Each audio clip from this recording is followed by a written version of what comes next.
What's up, YouTube? I'm Z-Town Train, and this is just a basic dude vlog, and it's falling. Oh God!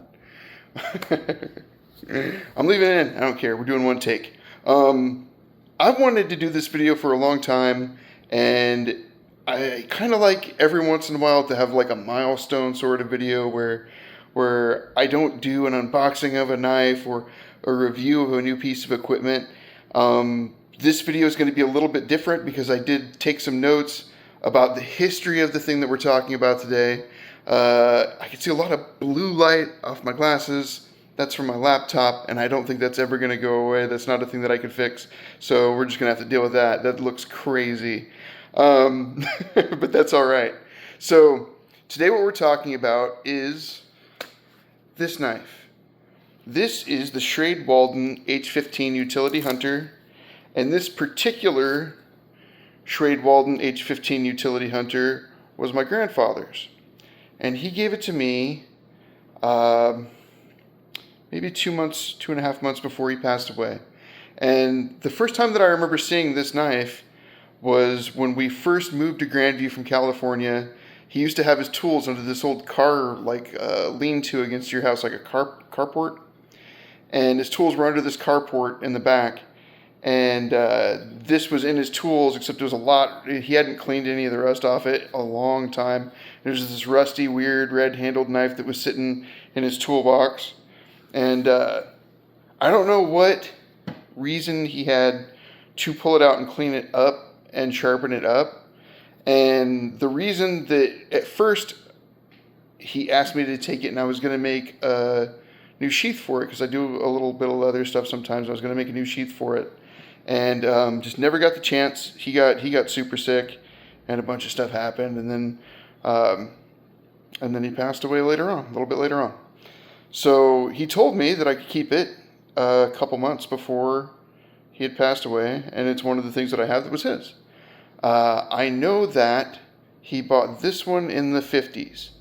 I think it was in the late 50s. I think it was 1957 or 1958. And when he gave it to me, it was much later than that. It was like 2014, 2015. So it's been around a long time. The Shrade-Walden H-15 Utility Hunter is an American, obviously, fixed blade knife introduced in 1958.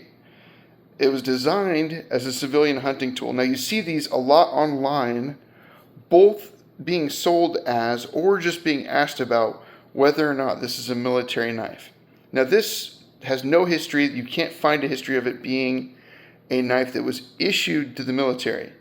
But after it was made, it was found to be such a good size and shape knife that they did sell them in PXs all over the world, and people from the military bought them in PXs. So it's more of a PX purchase. A PX is like a military store where you'd buy stuff that you can use. You could buy, if you were in Vietnam, you'd buy your boonie hat at the PX, because they don't issue a boonie hat, right? The big brimmed hat, or just the little items that you would get that were non-issue. You'd buy them at a PX. So a private purchase PX item. But because of this association, people frequently mistake it for being a military issued knife when it's not. Although my grandfather, when he bought his, was in the Navy, in the United States Navy, and he was in the United States Navy forever, for a long time, up till almost when I was born, I think, if I'm not completely incorrect. Yeah. So Shrade-Walden, originally Shrade made their knives in the United States. I don't think they make their knives in the United States anymore. I'm pretty sure most of Shrade stuff comes from China now, and that's fine. I mean, they make a cheap knife that you can buy at a gas station or at an auto parts store. I see a lot of Shrade's auto parts store these days. But back then, they were made in New York. And also during the time period, New York wasn't exactly what New York is now either, right? So, New York was basically, if you've ever been to New York or read about New York, there's New York City, which is just this giant metropolitan area that includes New Jersey, kind of, if you think about it. But then there's like upstate and the rest of New York, where there's the Poconos and like hills and forests and stuff, and it's just a much bigger thing than people give it credit for. People think about New York City when they think of New York. Anyway, so Shrade-Walden cutlery that was in Walden, New York. But this knife was never made in their cutlery, in their place in Walden. So this knife came out. This knife came out after they had a fire in their original place, and they moved to a place called Ellenville, New York. So their Ellenville, New York factory, which is a super historical Shrade-Walden factory, is where these were made in the United States here. And if you look here, you can see it says, sure if it'll go, yeah, Shrade-Walden, that's backwards, it's crazy. Shrade-Walden, New York, USA. It's a double rat tail tang knife. The tang goes all the way down to here.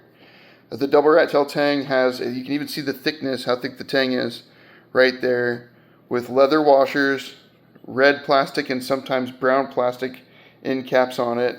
And there's a million different, there's like a bunch, at least 5 that I saw, maybe millions, a little bit of hyperbole. At least 5 different cross-gored styles that I saw. They have one that curves down on the side, curves up on the other side. They have flat, straight across. They have the one like this that's curved down. I've seen this with the single straight across without the curve in it. I've seen it in multiple different ways, multiple different areas. It's just there's a lot to the utility hunter. And also you got to figure it was made until the 70s. So let's look at some. Let me grab a little thing. So started in 1959 and was produced until 1975. So you got to figure there are a ton of these knives. And being over that many years, there was probably a bunch of different designs. The things that didn't change were the tang, the shape of the handle, which is really nice. It fits really well. The shape of the handle and the shape of the blade all stayed the same. And it's great steel. I mean, it looks, this one's pitted out and rusty, but it does catch an edge really well. You can keep an edge on it. It doesn't go dull easily. Cuts really well. Really good stuff. So I'm going to move my notes. All right. And the reason they moved it to the Ellenville plant in Ellenville, New York, and was made there from 1958 to 1975 is because there was a fire in 1957 at the Walden plant. Big fire. And it's sort of a commercial, like a civilian product that is based on some things from a military pattern. So anybody that like collects knives or looks at knives, especially American military knives, has seen the United States, the Air Force survival knife kit, right? So it's going to have your green olive drab nylon sheath. It's going to have a whetstone pocket in the front. It's going to have a double rat tail tang knife. The blade on them is a little bit shorter than this one. And you'll see guys, especially on YouTube, take them and like break them. And they are, you could probably break this. I mean, if we're being honest, a double rat tail tang isn't super strong. If you bent the crap out of it, you could probably break it. But the way that people break knives is by misusing them, right? So, what do? That American, the Air Force survival knife, you can take it and bend it and break it. And a lot of guys, it's their first knife that they buy when they get into military knife collecting because it's cheap and plentiful and they look cool, right? And then there's a lot of guys online that talk smack about them and break them and do all kinds of things and say, why are you buying this? Anyway, the MILK 8662 pilot survival knife was the design that this was kind of based on. In my opinion, the tang on this is a little bit thicker. This is a little bit tougher knife, also because it was made for civilian use for hunting and stuff, right? So that was the issue pilot survival knife that this was sort of kind of based on. So in a way, there is like a military pattern before the M3, and right around that, the M3 pattern of the pilot knife. I might be messing that up just a little bit, but that's only because the notes that you find on the H-15 are actually really hard and really mixed up. There are a lot of different dates when it comes to the Shrade knives. There are a lot of different little historical things that people disagree with about in forums, that there isn't a great like set history of them. So I'm making some mistakes for certain in the video, but also there's not a lot of perfect like set history for these things. So like the history of this one I mean, I know my grandpa bought it in the 50s. I know that he had it when he was on a lot of aircraft carriers and ships. Grandpa used to work in fuel systems. This is, I believe, what he was doing at the time. I know that he started his career as a seaplane tender on the USS Floyd's Bay. And I know that he was on the Yorktown and multiple other large aircraft carriers during the Vietnam War era and after. So let's see. So that pattern was a Schrade pattern, but it was also made by Imperial and multiple others. Let's talk about the actual design of the knife. All right. So your basic specs. It is a 5-inch and 1/8 blade, clip point carbon steel, stacked leather washer, plastic spacers in brown, black, or red, and a brass or aluminum pommel. This one is aluminum. The overall length of the knife is around 9 3/4 inches. The handle and the blade all together. And I wanted to do this mainly because, I don't have a lot of things that were my grandfather's, but I do like the few things that I have that were his. So that I have some tools that were his. I have this knife and a hammer and a few other things that were his that I kept after he passed away.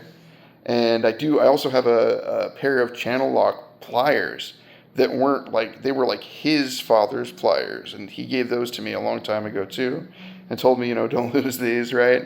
But they were just a little pair of short channies that were his dad's apparently, and so he gave me that, and I just think it's always been, since he gave it to me, I've always kept it up, sharp. I've even carried it a few times when we went hiking and stuff. I have other knives that I carry for that too, mainly because I don't want to lose this one, but I just thought it was cool to carry it. And in order to carry it, I had to get a sheath. And when I didn't get the leather one done for him before he got sick and all that crazy stuff happened, I wasn't feeling it anymore. I just wasn't feeling making it and just didn't care too much about it. So what I did was I found this crazy, of course, Ozark Trail knife that was a sheath knife that I'd had for an old review, and it turned out that the scabbard for that, the sheath for that, with this hard plastic insert, it's got a place for a whetstone and a sort of utilitarian kind of strap to hold it in. Turned out that this fit it really well, and it wasn't too uncomfortable to wear it in this particular sheath. So off that $10 knife, I just stole the sheath, and that is how I have kept up with this H-15. And that was that. I just wanted to show you guys this knife and talk about it a little bit. A little bit of the history that wasn't perfect history, but it's a little bit. And a lot of people kind of debate online about it and stuff, but this is just what I could find. Now, I'm Z-Town Train. This right here, this is just a basic dude vlog. And I hope you all have a great day. I really do enjoy making these videos for you. And I came in the house today because I was tired of sweating in my garage, and just wanted to do it in here. And I had my laptop set up to kind of look at the notes. And I don't know if you guys can hear my big dog rolling around on the floor and stuff, but that's what's going on. And there's some food and oddments up in the background, but what do you do? I hope you all have a great day. So, Z-Town Train, just a basic dude vlog. I'm out of here. You guys have a great day. Have an awesome day. Bye.